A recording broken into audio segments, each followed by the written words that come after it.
रूस यूक्रेन जंग में ज़ेलेंस्की की चाल पर पुतिन ने जबरदस्त पलटवार किया है और खबर यह है कि ज़ेलेंस्की ने ट्रंप के साथ मिलकर 20 सूत्रीय फॉर्मूले से पुतिन को फंसाने की कोशिश की, लेकिन 1400 दिनों से जंग कर रहे पुतिन ने यूक्रेन पर ऐसे हमले करवाए कि अब ज़ेलेंस्की पूर्वी यूक्रेन का डॉनबास इलाका पूरी तरह से पुतिन को देने को तैयार हो गए।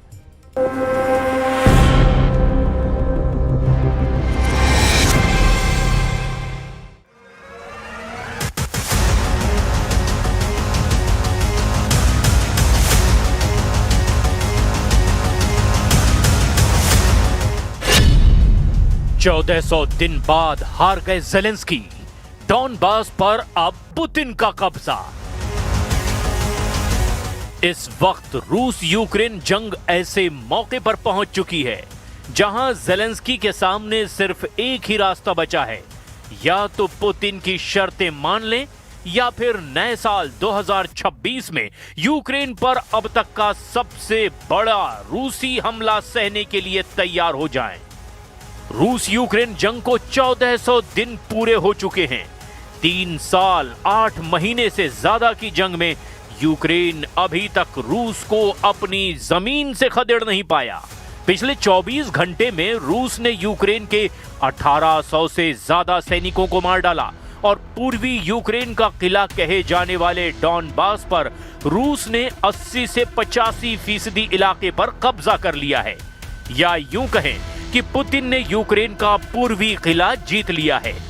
इधर चौंकाने वाली खबर यह है कि ज़ेलेंस्की राष्ट्रपति ट्रंप को संकेत दे चुके हैं कि यूक्रेन रूस को डॉनबास का इलाका सौंप सकता है अगर रूस पूर्वी यूक्रेन के बचे हुए इलाकों से अपनी सेना वापस बुला ले। हैरानी की बात तो यह है कि ज़ेलेंस्की लगभग 100 घंटे पहले यही दावा कर रहे थे कि यूक्रेन रूस को ना तो डॉनबास देगा और ना ही यूक्रेन की 1 इंच जमीन देगा। लेकिन रूस के तूफानी हमलों ने अब ज़ेलेंस्की की बोलती बंद कर दी है। अमेरिका को छोड़कर जो नेटो और यूरोपियन यूनियन के देश यूक्रेन से लगातार जंग करने की अपील कर रहे थे, वो भी अब ज़ेलेंस्की को भरोसा नहीं दिला पाए कि अमेरिका के बिना नेटो और यूरोपीय यूनियन के बाकी देश रूस को यूक्रेन की जमीन से खदेड़ने में मदद कर पाएंगे। अभी के ताजा हालात ये हैं कि ज़ेलेंस्की अब 20 सूत्रीय फॉर्मूले के जरिए पुतिन के सामने हथियार डालने को तैयार हैं। लेकिन दिक्कत यह है कि पुतिन अब रत्ती भर भी ज़ेलेंस्की के प्रस्ताव पर गंभीरता नहीं दिखा रहे हैं। पहले तो हम आपको दिखाने जा रहे हैं कि कैसे रूस ने डॉनबास पर पिछले 5 महीनों से तूफानी हमले करके एक तरह से यूक्रेन के साथ साथ अब यूक्रेन के समर्थक 81 देशों को भी चारों खाने चित कर दिया है। डॉनबास पर 90% रूसी कब्जा। अब पुतिन को 10% डॉनबास देंगे ज़ेलेंस्की। राष्ट्रपति ज़ेलेंस्की को जरा भी अंदाजा नहीं था कि America, Britain, France, Germany, Poland समेत नेटो और यूरोप के लगभग 80 देशों की सैन्य मदद और समर्थन भी रूस को झुका नहीं पाएगा। ज़ेलेंस्की ने 1 दिसंबर से लेकर 23 दिसंबर 2025 तक पेरिस, लंदन, बर्लिन, ब्रसेल्स और वॉशिंगटन समेत यूरोप और पश्चिमी देशों से रूस के खिलाफ रणनीतिक प्लान बनाने की कोशिश की, लेकिन दिक्कत ज़ेलेंस्की के सामने ये रही कि इस दौरान रूस के सबसे बड़े और ज्यादा हमले पूर्वी यूक्रेन के डॉनबास पर करे गए ताकि ज़ेलेंस्की की सारी प्लानिंग फेल की जा सके, और इसका असर भी साफ साफ देखा जा सकता है। खबर यह है कि रूस ने अब तक 90% तक के डॉनबास पर कब्जा कर लिया है और अब ज़ेलेंस्की भी शर्तों के साथ पूरा डॉनबास रूस को देने तैयार हो गए हैं। पुतिन को डॉनबास देंगे ज़ेलेंस्की, 20 सूत्रीय फॉर्मूला हुआ तय। यूक्रेन के राष्ट्रपति ज़ेलेंस्की ने अमेरिका के साथ तैयार 20 पॉइंट शांति योजना का खुलासा किया, जिसमें पूर्वी क्षेत्रों में डीमिलिटराइज्ड जोन बनाने की सहमति जताई गई, बशर्ते रूस भी अपनी सेनाएं पीछे हटाए। अमेरिका और यूक्रेन ने युद्ध समाप्ति के लिए कई मुद्दों पर सहमति बनाई, लेकिन डोनेस्क क्षेत्र की बची हुई जमीन और जापोरेजिया न्यूक्लियर प्लांट पर अभी भी विवाद बाकी है। यूक्रेन और अमेरिका ने हफ्तों की बातचीत के बाद यूक्रेन शांति योजना का एक संशोधित ड्राफ्ट तैयार किया है। पहले के ड्राफ्ट में वो 28 सूत्रीय योजनाएं थी, जिनके कई बिंदुओं पर यूक्रेन सहमत नहीं था।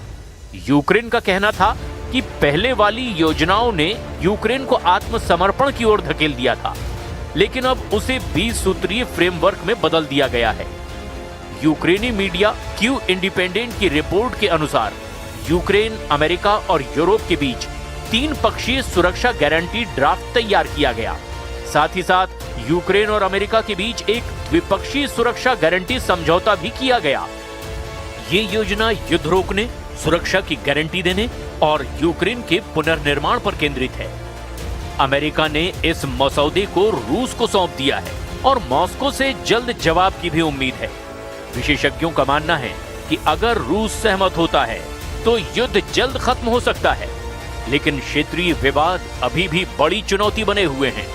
यानी जो ज़ेलेंस्की रूस को यूक्रेन की 1 इंच जमीन भी देने तैयार नहीं थे, वो अब पूर्वी यूक्रेन का बड़ा इलाका डॉनबास देने को तैयार हैं।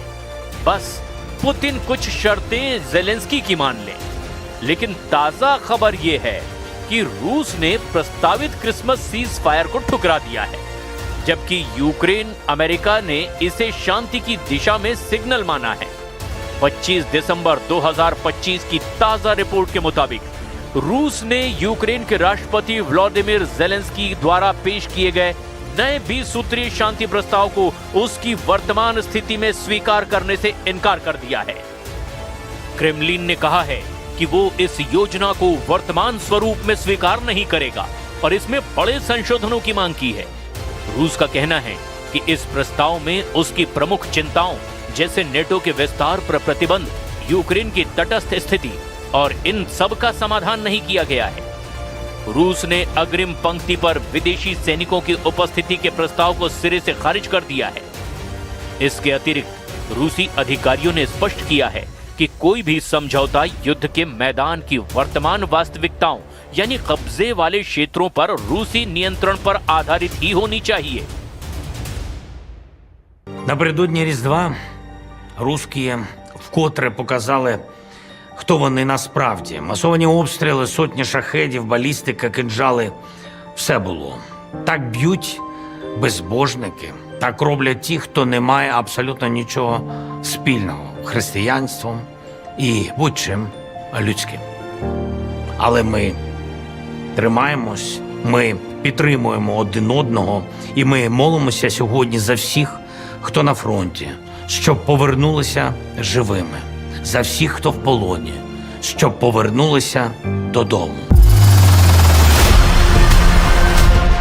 इधर रूस ने क्रिसमस के मौके पर भी यूक्रेन पर हमले नहीं रोके हैं।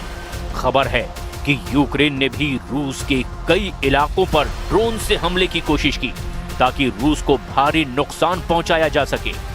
लेकिन रूस ने यूक्रेन पर बड़े हमले करके ड्रोन और मिसाइल दाग दिए, जिसमें कम से कम 3 लोग मारे गए, कई क्षेत्रों में बिजली गुल हो गई।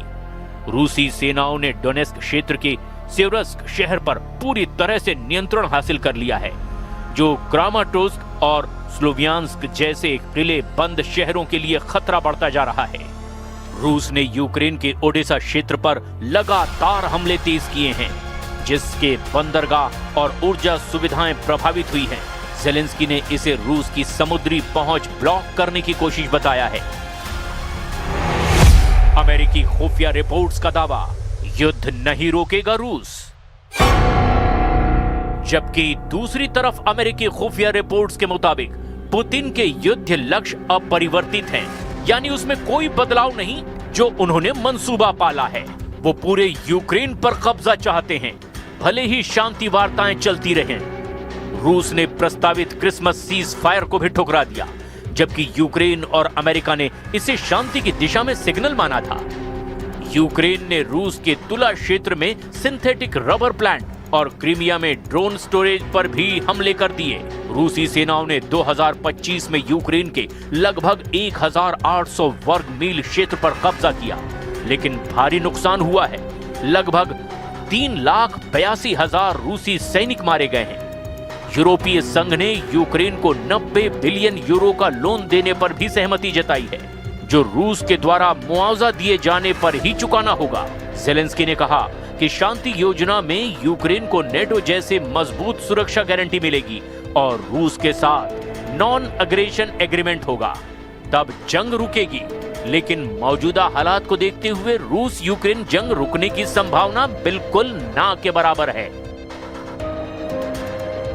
В переговорном процессе по украинскому регулированию, я имею в виду в переговорном процессе с Соединенными Штатами Америки, наблюдается медленное, но верное продвижение вперед.